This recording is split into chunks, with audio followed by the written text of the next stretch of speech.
Grupo sa CDO, City Drug Enforcement Units pagpaguda ni Pulis Lieutenant Christopher Ibanez ni sa kamanduan ni Police Lieutenant Colonel Brian Panganiban Hipis ka Pulisya ni Gadakbayan nga giabagan sa Cadsot City Anti-Drug Special Unit Team sa pagpaguna ni Police Retired Major Adregado sa kamanduan sa ni City Mayor Ami Galario ni kasaog bypass operasyon particular deres may Prok 16 Barangay Baguntaas Kalinga, Gawad Kalinga.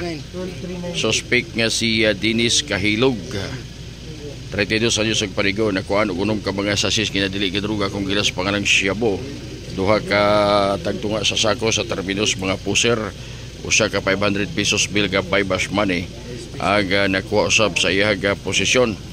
Aga suspect gikakurat sa usa ka barangay kagawad sa barangay Baguntaas nga mao ang kaubang witness usab sa operasyon sa kapulisan nga iya daing magulang o igsuon ni kagawad. Apan matod pa ni kagawad walay gisalto ang balaod kun unsa ang nas balaod mao'y matuman.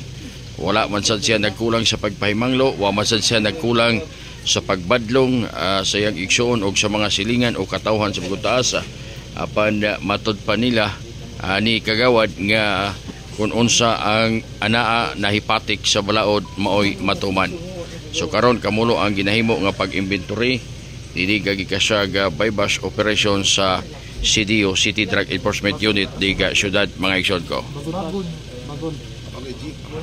Na inyo haga makita ang live kinatibukan ani naa sa GS Limbarok update mga igsoon ko, no? Diyan ninyo makita ni diyan mag live GS Limbarok update FB page mga igsoon.